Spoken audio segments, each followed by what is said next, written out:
자, 안녕하십니까. 노보스 인더스트리 노사장입니다. 곧 민족 대명절 추석입니다. 코로나 바이러스로 많이 힘든 경기 와중에 여러분들한테 조금이라도 도움이 되게끔 저희가 많은 고민을 해서 추석 선물 세트를 한번 준비를 해봤습니다. 그동안 뭐 늘 있었던 참치, 스팸, 올리브유, 식용유, 이제 이런 식상한 것들을 좀 버려야 되지 않을까 생각하면서, 물론 대중적인 게 필요한 분들은 그런 걸 사면 좋고요.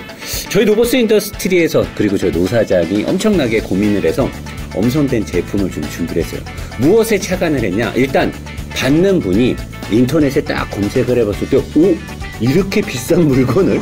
그리고 나서 받았을 때 쇼핑백부터 엄청나게 이쁜 걸 준비를 했거든요. 제가 백화점에 또는 고가의 상품들을 벤치마킹을 해서 받았을 때 일단 가격이나 제품을 알기 전에 받자마자 기분이 먼저 좋아야 돼요. 일단 제품이 포장부터 끝장나고요. 그리고 가격이나 제품군을 인터넷에서 비교를 했을 때 이렇게 비싼 물건을? 하지만 여러분들이 구매할 때는 굉장히 합리적인 금액에 구매를 할 수 있게끔 또 만들어 놨습니다. 키스왕이 될 수 있는 메가스마일 선물 세트는요, 일단은 케이스가 되게 비싸거든요. 액세서리로 또는 집에서 여자분들이나 아이들이 다양한 용도로 활용을 할 수 있게끔 만든 굉장히 고가의 케이스고요. 칫솔과 치약과 혓바닥 클리너까지 다 몽땅 담아서 아주 이쁘게 리본에 묶어서 쇼핑백까지 엄청나게 이쁘게 준비했고요. 벤티 샴푸 경우는 두 분한테 선물을 할 수 있게끔 추석 선물 세트인데도 1+1을 해놨고, 하나를 사서 1+1이니까 두 분한테 선물을 줄 수도 있고, 아니야 나는 한 명한테만 주고 하나는 내가 쓸 거 하시는 분은 샴푸와 브러쉬 세트가 딸려가는 걸로 따로 각각으로 상품군을 준비했습니다. 그리고 또 나는 사실 굉장히 소중한 분 한 분한테만 진짜 인생에 기억에 남을 만한 선물하고 싶다. 밀리피오레죠. 이태리 유럽에서 디퓨저로 판매 1위입니다. 우리나라에서는 크게 유명하진 않고 아주 유명한 백화점에서만 주력으로 판매가 되는 제품이거든요. 굉장히 좋은 금액에 가장 전 세계에서 많은 판매량을 기록했던 그 향만 제가 준비를 해놨어요. 굉장히 다 고급스러워요. 그리고 우리 또 노보스 회원분들, 우리 팬분들, 우리 또 야붕이들, 뚱땡 브라더스들 다 포함되게끔 아주 빅 사이즈부터, 나는 목이 굵어요, 저는 팔이 길어요, 팔이 짧아요, 이런 분들, 우리 테일러 컴퍼니 킹스맨, 우리 또 노보스 인더스트리의 열혈 팬이기도 하죠. 저를 또 많이 도와주는 동생인데, 주문 제작 셔츠예요. 이 셔츠는 원단 자체가 백화점이나 아주 비싼 고가의 브랜드들이 쓰는 일반 셔츠 원단이 아닙니다. 만져만 봐도 알 거예요. 굉장히 비싼 건데 마찬가지로 파격적인 가격에 공급이 되고요. 구매하실 때 배송 문의란에 팔 길이, 길게 짧게, 목, 그 다음에 전체 사이즈 등을 쓰시면 우리 광안리 킹스맨 군이 자세하게 상담을 통해서 맞춤 셔츠로 여러분들한테 갑니다. 자, 이 모든 것들 노보스몰에서 이번에 아주 경기가 어렵고 힘들지만 그렇기 때문에 제가 아주 정성스럽게 준비를 했으니까요. 들어가서 보시고 주위에 좋은 분들, 꼭 감사 인사를 해야 되는 분들, 그리고 친인척분들한테 이제는 꼭 식용유나 스팸이나 참치 말고 정말 도움이 되고 추억에 남을 수 있는 이런 좋은 제품을 제가 준비해 놨으니까 꼭 필요한 상품 골라서 선물해 주시면 좋겠습니다. 오늘부터 딱 일주일 동안만 해야 됩니다. 왜냐, 추석 때 배송 대란이 예상되기 때문에 다음 주까지는 배송을 다 마무리를 하려고 하니까 오늘부터 딱 일주일 동안만 추석 선물 세트를 열어놓도록 하겠습니다. 지금 당장 노보스몰에 가셔서 필요한 선물, 특히나 이 셔츠 열심히 일하시는 우리 비즈니스 또 사업, 그리고 샐러리맨분들 정말 잘 보이고 싶고 중요한 계약을 하러 갈 때는 이 셔츠를 입으십시오. 석세스블로 아닙니까? 굉장히 원단이 좋기 때문에 아마 만족도가 높을 겁니다. 나머지 상품들도 마찬가지고요. 자, 노보스몰로 가시고요. 곧이어 벤츠 E클래스의 엄청난 리뷰가 여러분들을 맞이하게 될 것입니다. 프락스 추석 명절 잘 보내십시오.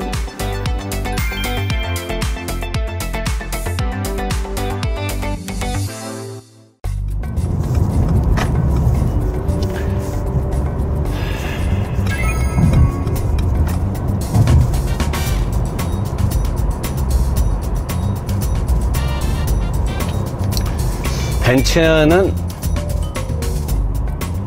장거리를 달릴 때 또는 항속을 할 때 가장 뛰어난 차량으로 사람들한테 인정을 받죠. 이렇게 딱 항속 비슷하게 뭐 80km가 됐던, 뭐 고속도로에서 110으로 달릴 때건 가장 그 직진 안정성이라든가 쫙 깔려서 쫙 가는 느낌이 좋은 게 벤츠인데, 이 250을 제가 리뷰하면서 느끼는 감정은 사실 좀 벤츠만의 그런 게 좀 약해요. 그래서 좀 더 속도를 내서 쭉 이렇게 달려보면 차주분도 다른 거는 마음에 안 들지만 고속도로에서 장거리를 달릴 때 이래서 벤츠가 아닌가. 그러니까 얘가 지금 서스펜션에 달려있는 댐퍼의 스트로크가 되게 길어요. 그렇기 때문에 고속에서 쫙 어떤 이 댐퍼가 움직임의 범위가 굉장히 길기 때문에 좀 안정감 있게 가려고 하는, 또는 이 캐스터 각이라든가 서스펜션의 세팅도 약간 고속에 맞게끔 세팅을 해놔서 그래도 이 차가 고속에서나 직진을 쭉 갔을 때 좋은 거 아니냐 라고 하는데, 요즘 나오는 대부분의 차들이 100, 110, 120, 80 이 정도에서 항속은 다 이 정도는 기본으로 하거든요. 예전에 다른 제조사들의 차들이 직진을 달릴 때 좋은 느낌이 없었다라고 했던 시절에는 이 느낌으로도 충분히 그들보다 뛰어나다고 볼 수 있는데, 과연 지금 그런 게 느껴지느냐. 더 고속으로도 제가 달려봤고 다 했는데, 특히 달리다가 이렇게 요철 구간을 지날 때도 하체에서 느껴지는 느낌, 모든 것들이 우리가 알던 벤츠는 아니다 라는 거에 제가 많이 꽂혀 있어요. 지금 왜 내가 생각했던, 또는 우리 많은 이 차를 좋아하고 차를 살려는 소비자들이 생각하는 벤츠만의 그 느낌이 없을까. 지금 이렇게 쭉 달릴 때도 하체 쪽에서 올라오는 어떤 잔진동, 그리고 차선 변경 후에 쭉 따라갔을 때 각 바퀴의 움직임, 가속을 할 때도 엔진의 진동이 들어오는 느낌도 그렇고, 지금 고속주행을 살짝 하고 있는데요. 내가 알던 벤츠, 여러분이 알던 벤츠, 우리가 기대하는 벤츠. 저는 사실 주간 리뷰에서 많은 부분들을 캐치를 했는데, 라이브에서도 분명히 장점이 있을 것이다 를 했는데,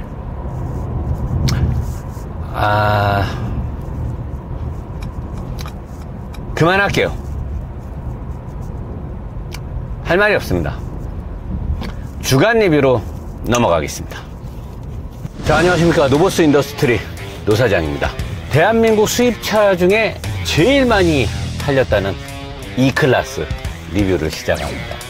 과거에도 제가 E클래스 리뷰를 좀 했는데, 이번에 이거 페이스리프트 된 거고, E250 차량값이 뭐 한 6천만원 초반부터 6천만원 후반까지 모델 사양에 따라 다르더라고요.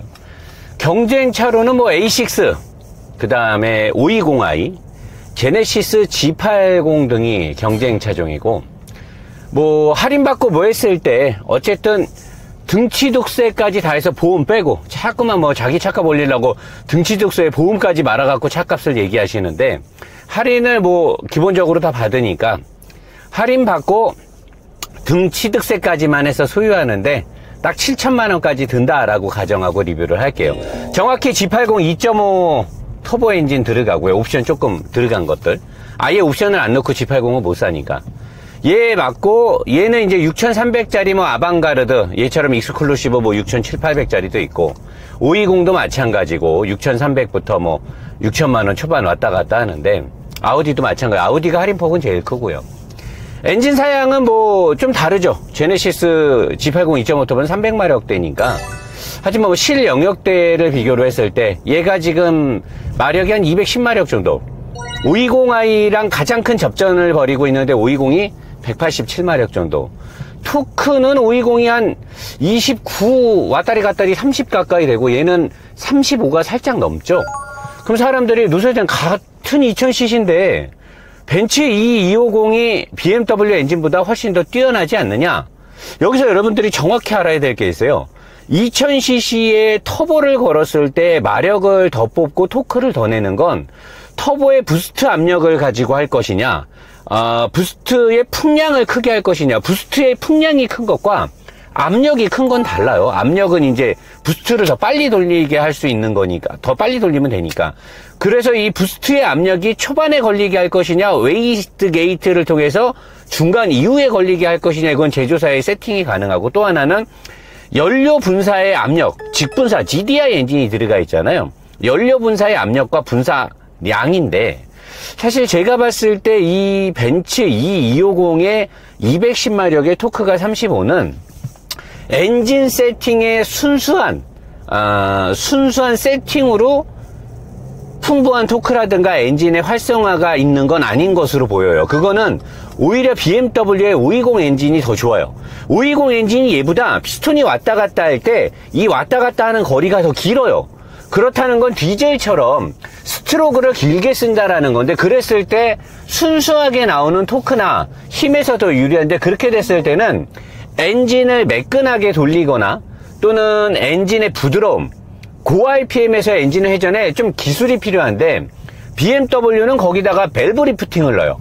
밸브의 열림의 양을 낮은 회전 속도에서는 조금만 열리게 하고, 엔진의 회전이 3000, 4000rpm을 넘어가게 되면 밸브의 열림의 양, 밸브 리프팅을 통해서 밸브의 열림의 양을 크게 해서 들어가는 공기라든가 엔진의 회전을 더 매끄럽게 하는데, 그 기술은 제가 봤을 때 BMW가 벤츠보다는 더 신경을 쓴 부분이고, 그 다음에 연료 분사량이라든가 아니면은 엔진에 좀 거친 이런 느낌은 얘가 더 강해요. 그래서 얘가 연료의 분사량과 연료의 레일 압력, 직분사의 압력을 더 높게 쓰기 때문에 벤츠 이 가솔린 4기통의 오너분들이 제일 불만이, 밖에서 시동을 걸었을 때 엔진이 되게 거칠게 움직인다는 거는 뭐 이상한 소리도 나고 하는데 되게 듣기 싫거든요. 근데 이게 직분사의 어떤 압력이라든가 분사량 등을 세게 써서 이 출력을 더 뽑아낸 것 같은데, 이건 사실 기술이라 보기에는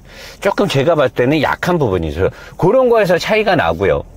뭐 제네시스 G80은 일단 배기량이 더 크고 터보의 압력도, 터보의 임팔라도 더 큰 걸 걸었을 거니까 그걸로 출력이 더 나오는 거고, 그래서 저는 아우디 A6나 벤츠나 제네시스나 BMW의 4기통 2000cc 또는 2500cc 이하급의 가솔린 엔진의 순수한 기술력으로 놓고 보면 520이 가장 비싸게 세팅을 한 거죠. 뭐 잘했다 못했다는 사실 뭐 제가 판가름할 수는 없는 부분이고, 기술적으로 봤을 때 엔진의 회전의 부드러움이나 출력의 분포도를 봤을 때는 BMW 520 엔진이 가장 비싼 소재나 기술이 들어갔다라고 보이는 거고, 벤츠 E250이 쓰고 있는 이 엔진은 제가 봤을 때는 좀 벤츠가 쓰는 엔진치고는 약간 좀 실망적이지 않느냐.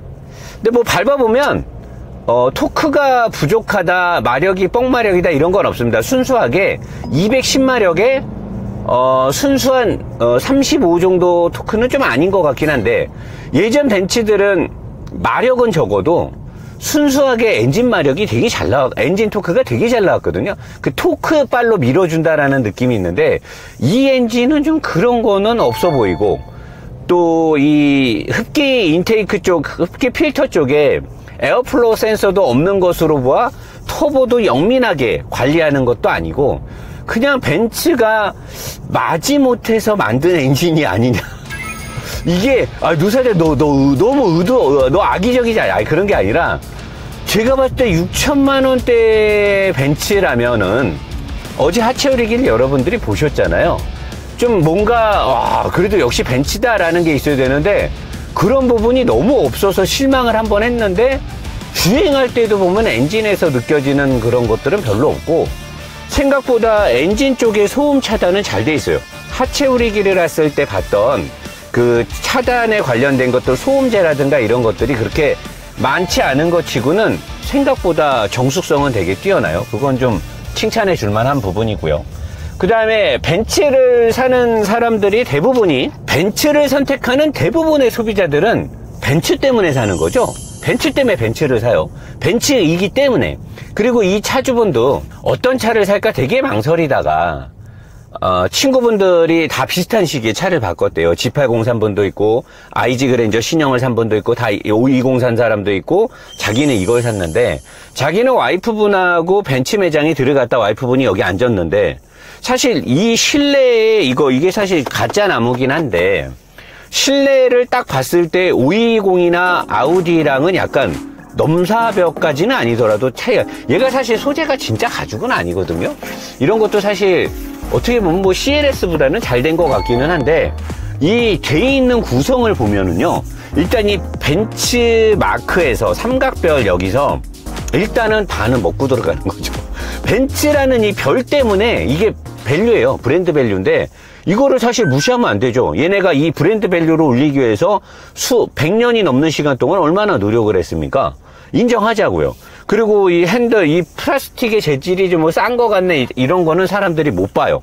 딱 봤을 때 인테리어 구성에서, 그리고 이 계기판이라든가 이쪽에 일자로 돼 있고 S클래스부터 적용됐던 여기가 일단 또 터치가 된단 말이에요. 얘가 터치가 되기 때문에 이런 부분에서 와이프분이, 이 차주분의 와이프분이 굉장히 높은 점수를 준 거예요. 일단 벤츠 매장의 고급스러움, 벤츠 영업사원의 약간 그 거만함, 저는 사실 그 거만함을 재수없게 보는데, 일반 소비자들은 샤넬이나 뭐 이런 에르메스 같은 매장의 그런 위험을 느끼나 봐요. 벤츠 매장에서 깨끗함, 고급스러움, 벤츠 밸류, 그 다음에 딱 앉았는데 이 느낌, 여기서 대부분이 벤츠를 선택을 하는 거죠. 사실 그리고 뭐 달리기를 그렇게 면밀하게 따지지 않는다라고 보면 사실 벤츠가 많이 팔리는데 다 이유가 있는 거죠. 근데 최근 들어서 한 3, 4년부터 노사장이 차를 선택할 때는 그런 것만을 보고 사지 말아라. 제조사가 어떠한 심혈을 기울여서, 얼마만큼 심혈을 기울여서 만들었는지, 어떠한 목표 지향점을 갖고 만들었는지, 그리고 하체 구성이나 엔진 미션 등등의 정말로 이 차가 내가 지불하는 차값만큼의 값어치를 하는지를 보자. 그런 부분에서 BMW가 잘한 부분도 있고 잘못한 부분도 있고, 뭐 그동안 불도 많이 났죠. AS 문제에서도 어떤 문제들이 있었어요. 하지만 불나는 것들은 다른 제조사들도 다 있었고, 또 BMW가 대응을 착실하게 잘 했잖아요.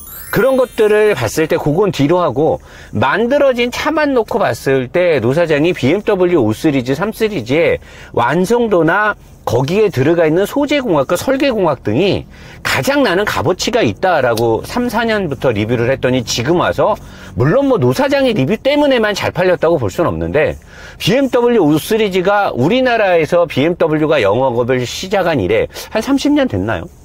처음으로 E클래스의 판매량을 지금 넘어서고 있는, 넘어섰을지는 모르겠는데 최근 기사나 판매량을 봤을 때는 E클래스의 판매량을 넘어서고 있는. 근데 이거는 사실 노사장의 리뷰가 그만큼 영향력이 있었냐?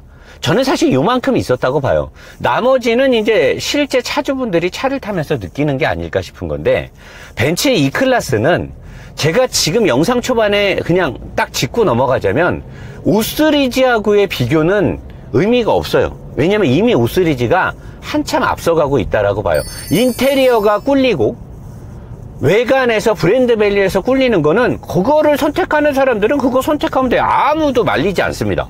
나는 인테리어가 중요하고 벤츠라는 브랜드가 중요하다, 사세요. 아무도 말리지 않아요. 아무도 뭐라고, 누가 당신한테 돌을 던지겠습니까? 그냥 사시면 돼요. 하지만 차를 놓고 본다라고 하면 노사장이나 차를 아는 사람들이 봤을 때는 5 시리즈가 한참 많이 앞서가고 있죠. 자, 그럼 노사장, 그러면 누구랑 비교하려고 그래? 아우디랑 비교하려고 그래? 아우디 A6도 꽈트로 가솔린 같은 경우는 사실 어떻게 보면 E클래스보다도 좋은 점이 나는 많다라고 봐요. 걔는 꽈트로를 넣고 할인을 받고 얘보다 더 싸게 살 수 있다라는 장점이 있거든요. 그럼 노사장 설마 G80하고 비교할? 네, 맞습니다. 이 차주분도 자기 친구도 비슷한 시기에 G80을 샀어요. 장거리를 타거나 뭐 했을 때 때때로 G80의 승차감이 더 좋다라고 느낀대요. 야, 하다 이제 E클래스가 G80 딸이하고 비교를 당하냐? 맞습니다. 그게 저는 맞다라고 봐요. 6천만 원대의 옵션이 어느 정도 들어가 있는 2.5 G80하고 비교하면, 왜냐면 소재공학에서 별 차이가 안 나요. 자동차는 소재공학도 설계공학 중요하죠. 어떠한 엔진과 어떠한 미션을 썼느냐도 되게 중요해요. 하지만 서스펜션의 구조라든가 소재공학도 중요한데 얘 소재공학이 아우디나 BM보다는 상당히 많이 딸려요. G80하고는 소재공학에서 비슷하게 비교가 된단 말이에요. 거기다가 이 살살 달렸을 때 주는 느낌, 그 다음에 소재공학, 그 다음에 댐퍼의 세팅도 얘 하체 우리기 보여. 민성아 사진 한번 다시 보자. 이거는 실지렁이 저리 가라 댐퍼가 들어가 있어.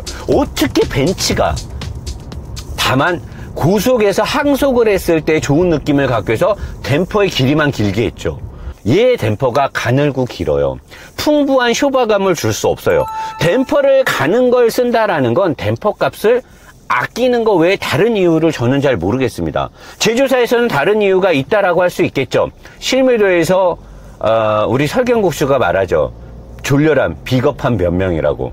댐퍼는 굵으면 굵을수록 좋지 얇고 긴 거를 써서 거기에서 해답을 찾겠다? 누가요?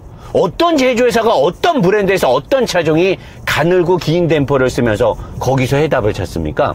저는 거기서부터 이 차가 틀려 먹었다고 보는 거죠. 그리고 하체 쪽에 알루미늄에 대한 소재를 찾기가 거의 어렵죠. 서브프레임도, 리어 서브프레임도, 리어 서스펜션도 어디에도 알루미늄 소재가 별로 없어요. 비슷한 금액이거나 할인을 해서 더 싸게 파는 BM이나 아우디가 오히려 알루미늄 소재가 더 많이 들어가 있습니다. 사람들이 그래요. 야, 노 사장, 벤츠는 그래도 다 이유가 있어서 스틸을 쓰지 않았냐? 그러면 S클래스도 스틸 쓰지 그랬냐? S클래스는 왜 다 알루미늄 떡칠을 한 건데?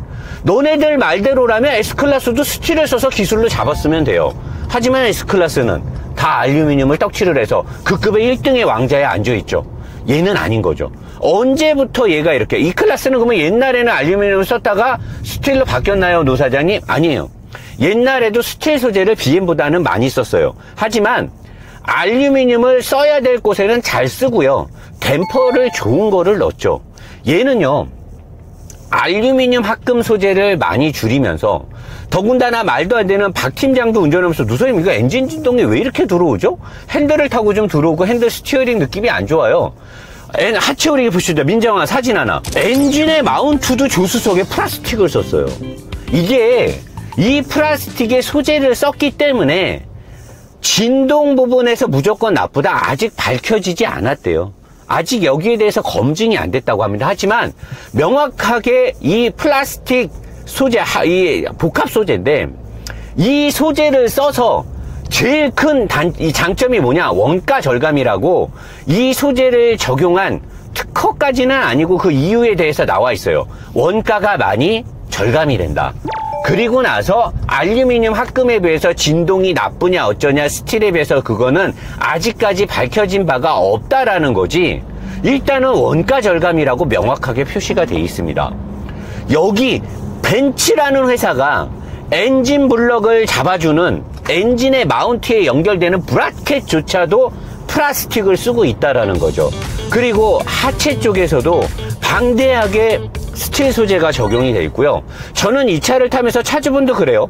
고속도로에서 항속을 할 때 이래서 벤츠를 타는구나 빼고는 전반적으로 다 실망을 했대요. 저는 이 클래스를 타면서 지금 꽤 오랜 시간 타고 있어요. 오늘이 거의 5일째입니다. 저는 이 차를 타면서요, 국산차에서 느낄 법한 묘한 요인과 묘한 멀미를 느끼고 있습니다. 뒤쪽에 서스펜션에서 묘한 잔진동이 들어오고요. 코너를 돌릴 때 이렇게 핸들을 돌렸을 때 이렇게 했을 때 휘청거림도 되게 심한데 약간 지렁이처럼 움직이는 것도 있고요. 얘는 타이어가 아니면 난리 날 겁니다. 타이어를 되게 좋은 걸 껴놨어요. 2차급에 도저히 필요 없는 타이어를 껴놨어요. 왜? 서스펜션의 구조 자체가 잘 버틸 수가 없는 구조로 되어 있거든요. 근데 얘는 서스펜션의 구조에서 스티어링 암, 그 다음에 텐션 스트럿, 그리고 타이로드에 꽂아있는 피봇의 위치들이 약간 이상하게 돼 있어요. 이게 직발에서의 항속 느낌을 좋게 하고자 한 것 같기도 하고, 또는 돌렸다가 복원할 때 이 느낌이 핸들을 신호등 이렇게 사거리 같은 데서 돌렸다가 복원할 때 느낌이 일률적이지 않아요. 뭔가 억지로 돌렸다가 복원될 때를 강제적으로 인위적인 스티어링 세팅을 한 것 같은 느낌이 들고요. 그리고 얘가 텐션 스트럿의 각도, 그 다음에 스티어링 암의 각도를 BM 비스무리하게 따라하긴 했는데, 그 이유가 사륜을 넣지 않은 상태에서 앞바퀴가 카빙턴을 하기 위해서 그렇게 한 것 같은데, 근데 얘는 실질적으로 카빙턴이요, 약간 억지가 있어요. 왜냐면 이렇게 코너를 돌 때 노면을 팍 파고 들어가는 느낌이 안 들고, 이 스테빌라이저가 강제적으로 수평을 유지하려는 성질을 갖고 있기 때문에 이 스티어링의 타각의 느낌이 되게 기분 좋게 오지는 않아요. BMW가 쓰는 것 같은 그런 느낌을 주지 않는다는 거죠. 그래서 이렇게 달릴 때도 가속을 하기 시작하면 엔진하고 미션은 사실 뭐 그냥 쏘쏘합니다. ZF의 8단으로 잘 세팅된 BMW나 BMW의 미션을 이기는 회사는 이 급에선 거의 없으니까 걔는 일단 1등으로 나간다고 치고, 아우디도 ZF-의 8단도 쓰기도 한데 2.0 같은 경우는 아우디는 이제 에스트로닉이라고 해서 폭스바겐 아우디 또는 보그워너랑 같이 세팅된 미션을 적용한 걸로 제가 지금 기억이 나는데, 걔네 비해서 얘가 부드러움은 있을지 몰라도 똑똑하게 움직이지는 못하는 것 같고요. 얘가 지금 쓰고 있는 이 9G 트로닉스 미션은 현대자동차가 쓰고 있는 8단 오토미션하고 큰 차이가 안 나요. 똑똑하지도 않고, 그렇다고 체결감이 굉장히 빠릿빠릿하게 움직이지도 않고, 또 움직이고 나서 버벅거림, 그러니까 약간 멍청함을 때리는 경우도 되게 많아요. 이 미션은 제가 늘 벤츠를 리뷰하면서 9G 트로닉스, 벤츠가 언제부턴가 미션이 멍청해지기 시작했는데 6단? 7단 이상으로 가면서부터 벤츠가 미션 세팅을 되게 못하고 있는데, 희한하게 벤츠가 그냥 미션을 사다 쓰면 되는데 얘네는 미션을 꼭 지들이 만든 걸 쓰려고 하잖아요. 그러니까 지금도 이제 가속을 하면 가다가 엔진 막 죽을라 그러네. 가다가 이제 좀 스톱하다 가속을 하려고 하면 미션이 이렇게 멍을 때려요. 원래 변속이 내려갔어야 되는데 내려가지를 않고 그 상태로, 그러니까 실질적으로 내가 지금 달리는 속도에서 내가 악셀을 이제 또 갑자기 킥다운이 되네요. 내가 악셀을 전개했을 때 기어 단수를 내리고 RPM을 올려야 되는 게 맞는 건지, 그 상태에서 그냥 쭉 엔진으로 밀어야 되는 건지를 미션이 판단을 잘 못해요. 그리고 가끔 가다 서다가 반복되는 구간에서 변속이 내려갈 때 이 엔진의 회전차랑 바퀴 쪽으로 나가고 있는 회전차를 미션에서 중간에 회전 흡수를 잘해야 되는데, 락업 클러치를 떼고 토크 컨버터에서 슬립을 허용해주면서 붙어야 되는데 지가 또 락업 클러치를 먼저 붙여갖고 울컥울컥 거리게 만드는 경우도 있고 해서 미션이 되게 멍청하단 말이에요. 그러니까 얘는 엔진도 사실 그냥 뭐 밸브 리프팅도 일단 없는 상태에서 연료 분사량, 연료 직분사의 압력을 키워서 토크랑 마력을 뽑아내고 있고, 그러니까 엔진도 별로 똑똑하지도 않은데 엔진은 되게 또 시끄럽죠. 미션도 멍청하기 때문에 파워트레인에서 전반적으로 높은 점수를 줄 수가 없는 상황이란 말이에요. 파워트레인에서 높은 점수를 줄 수 없는데, 그러면 주행 세팅이라도 잘 돼 있던가 아니면 소재공학이라도 방대하게 들어가 있던가 해야 되는데, 주행을 계속해보면 모르겠어요. 나만 느끼는 건지 모르겠는데 나는 이 차를 타면 탈수록 몸이 약간 피곤해요. 운전을 많이 하면 몸이 피곤하단 말이에요.